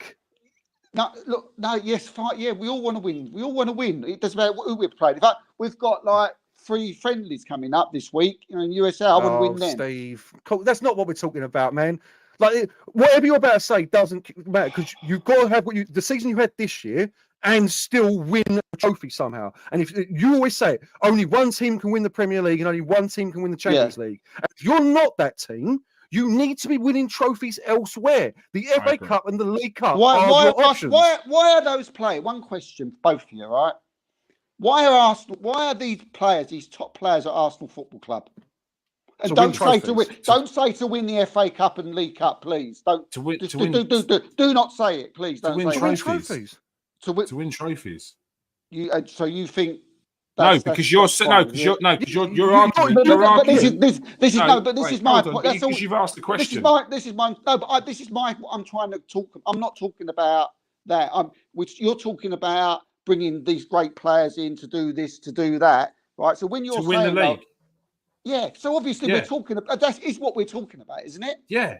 Yeah. To win the league. So when we're not talking about FA Cup and League Cup. Put that to one side. We're talking about. It's not put to one side. It's either or. Yeah. It's not put to one side. Yeah. You had the same season you had this year. Exactly the same season you had this year, but win the FA Cup next year. That is progression. Because you're now fighting on 3 fronts. And you've won a trophy. And you just I don't understand how you will never allow that bit. I am not saying that Arsenal need to win the FA Cup to be a big team. No. I am saying that going forward in the next couple of years, all your good work needs to be put into everything. We need to win trophies. We need to win a title. We need to win a title. We need to. You need to win anything next year. Anything, we need what we need to do. You're talking like as if we should be satisfied with. Why do you keep not talking about the title? You always I did. I said you swerve away from the Champions League and Premier League this year. You got to have the same season you had this year. Kieran already said that. Go further in the Champions League. You have the same season as you did this year, which means you challenged for the Premier League. You challenged, and you challenged in the Champions League, but got knocked out by a better team. And then win an FA Cup. Not you forget about the league and go and win the FA Cup. That's not what anyone's been saying. If Arsenal drop below, if Arsenal come third in the league. If Arsenal come third in the league and win an FA Cup, I'll be disappointed. Because I'll be not disappointed that the FA Cup, I'll be disappointed that we dropped in the league. We haven't kept our standards up in the league. I'll be disappointed that we have not kept our standards up in the league and we haven't progressed at the main target. Yeah, I know, but it's obvious that it's just what I'm just saying. It's like a given that you want to win the FA Cup. It's a given that you want to win the League Cup. We all know that. It's the luck of the draw. It's who you play. It's it's all on the day. It's you might draw City away. You're if, you're back, you maybe. Over 38 games in the season. Look, the draw don't mean anything. Man United beat Liverpool and Man City on the way to this FA Cup this season. Like a draw don't mean anything. You've got to have a team that's. This is all I'm trying to say, Steve. Is you've got a team that's close to being able to challenge on 4 fronts, and if you don't start winning something, players are going to get antsy. Players want medals. Yeah, they want medals. And I'm saying to you, that's the FA Cup. It doesn't matter. Yeah, I'm telling you, they will still be antsy, right? If they just won the FA Cup, that's all. If they just won the FA Cup, they'll be antsy. I'll be antsy. They'll be antsy. But okay, Steve. So if Arsenal, I'm not go satisfied for the league. with. I won't be satisfied. No, of course not. Of course not. I'm sorry. If you would be Gar for Man United, fine. No, but right? Because it seems like that. Fine. But that's not the case. That's not the case. I'm not. If Arsenal would be different. If Arsenal next season just have a season where they've pushed for the league, they've pushed Man City to the last day, it's even closer. It's gone down to goal difference. Yeah. good season. Yeah. Now, if they add an FA Cup to that season, a better season, Yeah, and but that's my point. Is that That's not my point. Is that not like my That's not point the same. My point is that's obvious. No. That shouldn't even be a conversation, is it? That's an obvious that is obvious. Then isn't why have we spent the last 5 minutes talking about it? Yeah, When I love all I said, because you're not listening. You've not listened. You've swerved to that. All I'm just trying to say. that started the conversation. I didn't swerve to anything. I No, swerved to nothing. We was talking about Arsenal building a team to win trophies. You said we need to win things, and so when you said that we're going to win things, I'm assuming that we're bringing all these top players. We're building this great squad to win the Premier League and the Champions League. Yes. So my conversation is based on that subject. Yeah, I'm not thinking about. But we also need to put a trophy, a medal in these players' hands. That's my point. That's and my all main I point. said, and then I said, why does Pep love the League Cup? Why does Pep always want to win it? That's not enough. Why does Pep always want to win the League Cup? Because winning breeds a winning mentality. Winning trophies breeds winning trophy mentality. Yeah. In his first seasons at Man City, he always wanted that League Cup. That's what he said. You're stating the bloody obvious, though, Garth. You're talking to like. Because you've only just agreed with it for the last 10 minutes. You weren't agreeing with it, Steve. You were going, I just want us to win the league. But I don't care about the FA Cup and the League Cup. I'd be disappointed if we won that. Because you've been talking about it. Yeah, I'm not saying Arsenal are bringing in big players. Why are we talking about winning the FA Cup and League Cup? Exactly, because it's on top of going for the league and the Champions League. You've just said it's blatantly obvious what I'm saying about why did Pep want to win the League Cup. In the next sentence, you're saying, why are we talking about Arsenal as Arsenal fans winning the FA Cup or the League Cup? Why are we talking about that? But you've just said it's bleedingly obvious. Because we never ever talk about on this show, right, about Arsenal and going for Champions Leagues or what they can do. It always swerves to the trophy thing. And you've got you don't. Right? No, you don't. No, you don't. What I just said, if you have a season like last year, it always swerves because this is what it always comes to. Celebrate, not winning anything.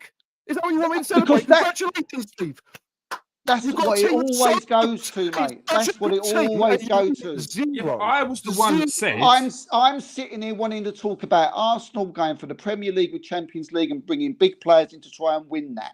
Right? Yes. That was my thing of conversations. Right? I wasn't the one who brought up FA Cup, League Cup winning another thing.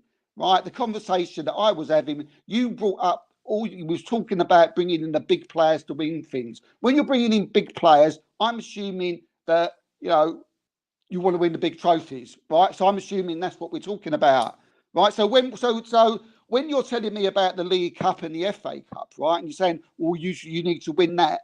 I've watched football for 40 years. I've been to FA Cups. I know that. No.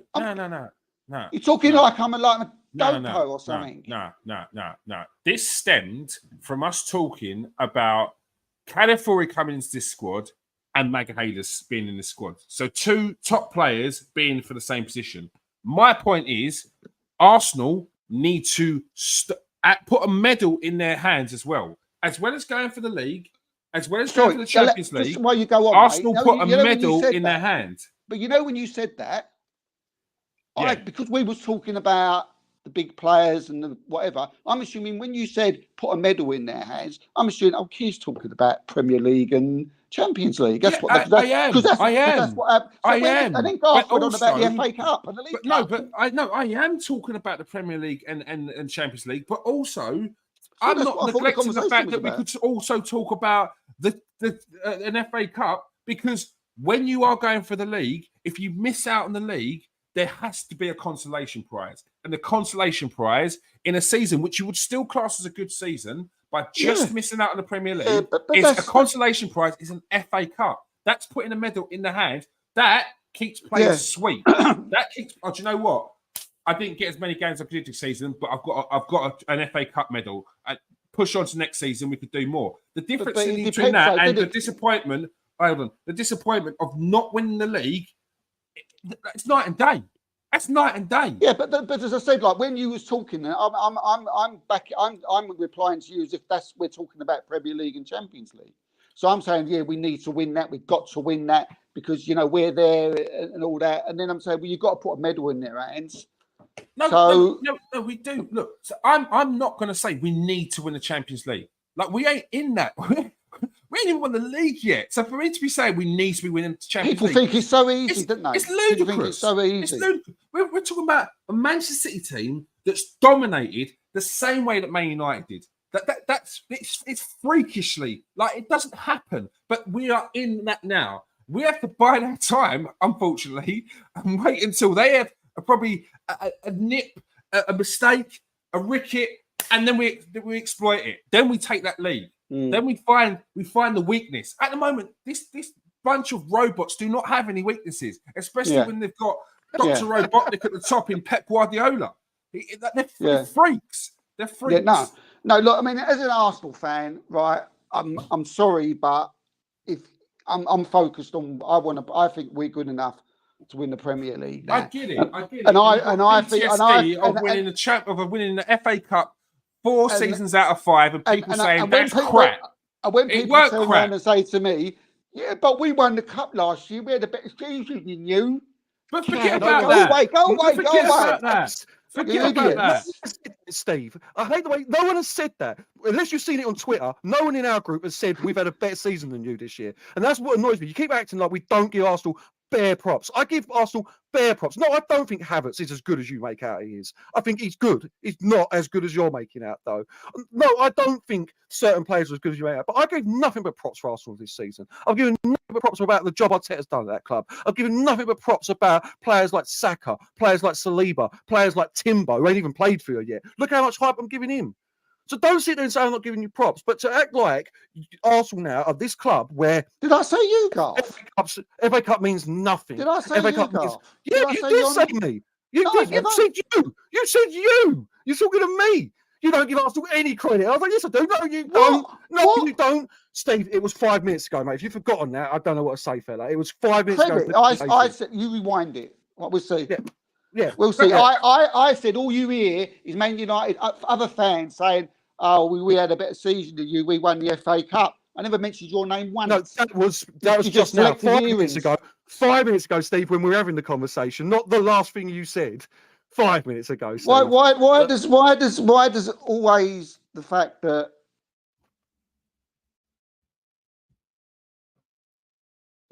I thought. No. Yeah, I think he was holding on there. And those players that ask if yeah, Steve, you're going. You're cracking their bag there, mate. The Arsenal are there, players there, where they forget. Then you're deluded. If you think Arsenal players are there to win FA Cups, that's my only point. You go black and white, no nuance, no grey area, nothing. That's it. You just go with the black and white. I think you're deluded. If you think that they're there to win an FA Cup, no one said that, Steve. No one has said that, mate. Arsenal no one. Players are not there to win the FA Cup. They're there to win the league. All right. Who we got in the comments section? Thank you for joining us. Nut Juice, Simon, Ixo, new there. Do you want to answer this one quickly before? So here we go. Look, we have won 2 FA Cups. This is what we're talking about here in the comments. But we have won 2 FA Cups. That's an Arsenal fan. Back in is it? Yes. Sorry, mate. Do apologise. Can Man United play De Ligt for a fair price? They know the market price. Anything on De Ligt, Steve? No, just that Man United offered 25 million. Bayern Munich said no, by all accounts. Yeah, no wonder. And I think they're looking for another centre back, but they need to. Yeah, De Ligt's got to be. Yeah, De Ligt's got to be done now for Man United if we bought this Euro, surely. Yeah. I'd like to see another centre back come in, but you can't be getting a first choice in. I don't think now. We certainly not in a position to have 3 first choice centre backs. All right. Who else do we have in there? Daniel was in there, and I think that was it. Thank you for everyone who's joined us tonight. An hour and 43 minutes. Way over time. All right. If you are new to the show, press that like and subscribe. If you are a regular, press that like button and press that share button. Quite a few views last week off the back of the video, but not during the show, after the show. I say quite a few views. but that's just for our channel. I'll take it. I'll take it. Quite a few for us, yeah. It ain't a It's in the large upper number. hundreds. It's in the upper hundreds, mate. It ain't large, but it's three figures. You know, It's good. It's three figures. Three figures. Yeah, make sure you join us tomorrow for the Arsenal show. We're gonna have guest Jay Gunner on the show. If you're on TikTok, you probably know about him. He's like got 30k followers on there. So he's going to be on the show tomorrow. We're going to have Steve K, of course, giving you the latest transfer updates. I'm sure there's going to be some updates because Arsenal needs to be busy in the transfer market as well. So get your questions in before or after or during, so Steve can answer them. And obviously, you're here to get my opinion because that's all that matters. Good. Thank you very much, Daniel. So peace out, people. Stay safe. Oh, hold on. You got me in mid-pose there, Stuart. Come on. Oh, sorry. And wash your hands.